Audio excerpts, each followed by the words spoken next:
bien le dije, el gran enmascarador, las características clínicas del lupus eritematoso van a depender del sitio donde se estén depositando aquellos inmunocomplejos. La que sigue más. Un esquema rápido donde se están depositando inmunocomplejos. Y entonces, al depositarse inmunocomplejos, ustedes saben que hay activación de complemento.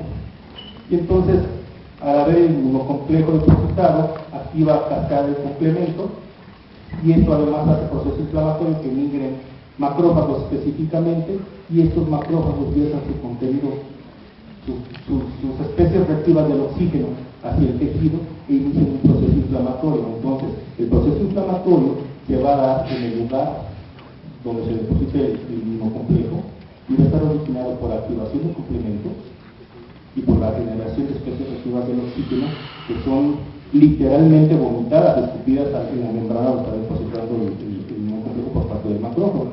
Una de las características clínicas del lupus eritematoso sistémico de laboratorio es precisamente la hipocomplementemia por consumo. Es decir, el complemento, son tantos los inmunocomplejos que se están depositando que el complemento se está activando, y la tasa de consumo es mayor a la tasa de reposición, y por eso cuando nosotros queremos medir actividad lúpica, lo que hacemos es pedir cuantificación de fracciones C3 y C4 del complemento. Y si están bajas las fracciones, quiere decir que hay actividad lúpica y que el lupus no se está controlando adecuadamente. ¿La que sigue, maestro? No le doy para atrás. Ok. Estas fotos nada más ponen lo característico. Evidentemente las alas de mariposa de los pacientes con signo patognomónico de la artritis reumatoide, perdón, del lupus. Y por ejemplo, en este caso, en esta señorita, los inmunocomplejos, ¿dónde se depositaron? En la pierna. ¿Qué es eso? Si ella tiene dos piernas, una está diferente a la otra. ¿Por qué está diferente? Está inflamada, ¿no? Y está roja. Y seguramente si tocaron la pierna, está caliente. Es un fenómeno de vasculitis. ¿Dónde creen que se depositó el inmunocomplejo? En el vaso sanguíneo. Y me generó proceso de vasculitis.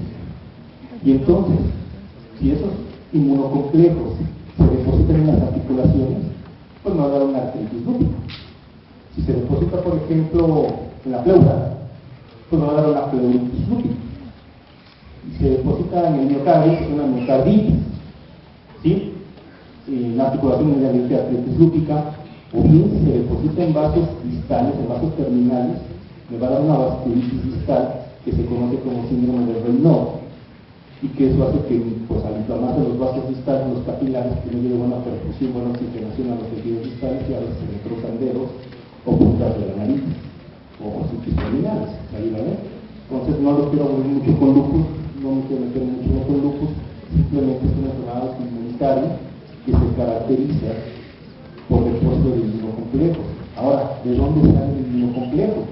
Pues el inmunocomplejo sale de la unión de un antígeno con un anticuerpo. ¿Cuál es el antígeno? En el caso del lupus eritematoso es un antígeno nuclear, son componentes nucleares. ¿A qué sigue más, por favor?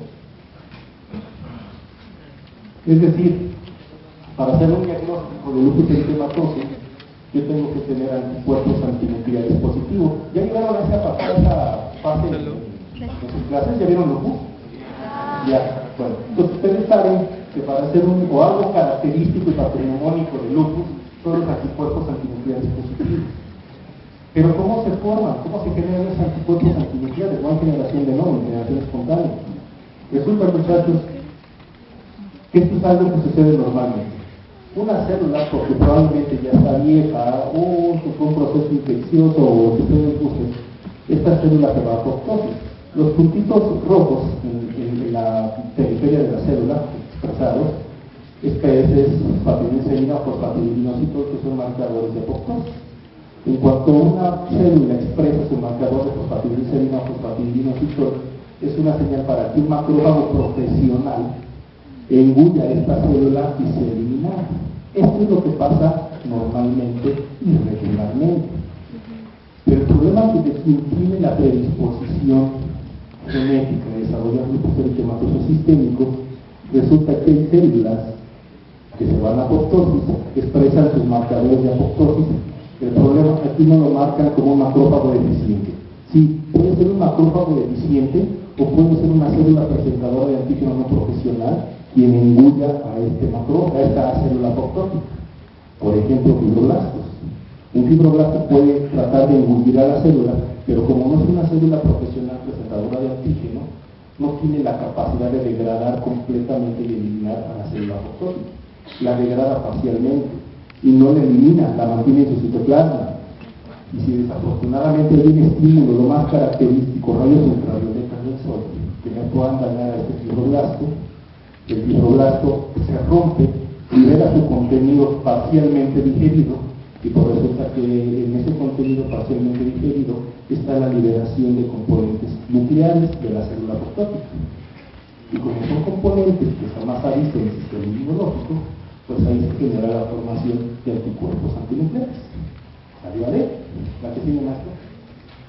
Y bueno, entonces para hacer un diagnóstico de lupus eritematoso sistémico, aquí lo dividen como signos mayores y signos menores. Realmente son criterios nada más.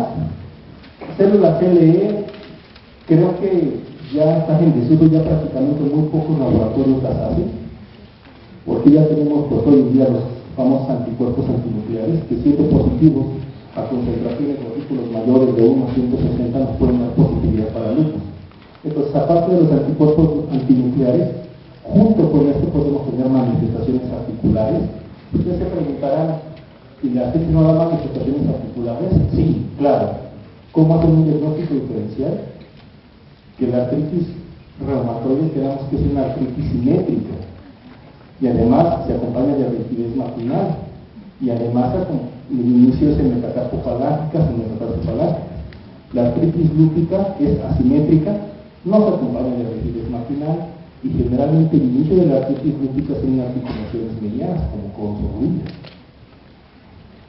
Evidentemente, si el inmunocomplejo se deposita en tejido cutáneo, bueno, va a haber manifestaciones como las alas de mariposa, como los eritema discoide, que es el eritema discoide. Si los inmunocomplejos se depositan en riñón, en glomérulos, pues va a haber nefropatía lúpica, y de ahí lo que ustedes quieren ser ostitis, pleuritis, pericarditis o ambas. Es decir, dense cuenta que hacer un diagnóstico de lupus eritematoso no es tan fácil. Sin embargo, porque me cumplan 4 de estos criterios, más aparte las manifestaciones hematológicas, como lo puede ser una leucopenia, trombocitopenia, anemia hemolítica, además de puede haber neutropenia, estas características no pueden hacer mayor. 4 de estas características finalmente le hacen concluir el diagnóstico de lupus. Además, insisto, la presencia de anticuerpos antinucleares positivos. Bueno, les comentaba el fenómeno de Raynaud y algunas manifestaciones identificables del sistema nervioso central, como ciertas esquizofrenias, como otras manifestaciones. Creo que es la última. Aquí les esquematicé. Todos estos son anticuerpos antinucleares. Lo que pedimos para lupus son anticuerpos antinucleares de doble cadena, anti-DNA doble cadena o anti-DNA nativo. Y si quieren ver muy fino, los pedimos con patrón de fluorescencia. Pero tenemos otras enfermedades autoinmunitarias o enfermedades de la colágena que también me pueden generar manifestación, me pueden dar diagnóstico a través de anticuerpos antinucleares. Entonces, miren, el anti-RO, el anti-LA son característicos del síndrome de Sjögren o síndrome de ojo seco, que ahí hay anticuerpos en contra de glándulas exócrinas, por ejemplo, lagrimales, sudoríparas y salivales, y es una enfermedad inmunitaria, síndrome de Sjögren. Con estos dos positivos podemos hacer un diagnóstico de síndrome de Sjögren. Por ejemplo, el anti-HO1 básicamente es para la polimiositis y el MI2 es para la dermatomiositis. Los antígenos de ribonucleoproteínas me hacen diagnósticos de vasculitis. El anti-SCL70 para esclerodermia y bueno, el factor reumatoide obviamente para la artritis reumatoide. Esto evidentemente no se lo tienen que aprender, es más, no vamos a ser tan inmediato de presentárselos en el examen, solamente es un previo cultural para que sepan que tenemos varios anticuerpos antinucleares que nos pueden apoyar en diagnósticos de enfermedades autoinmunitarias. Muchas gracias.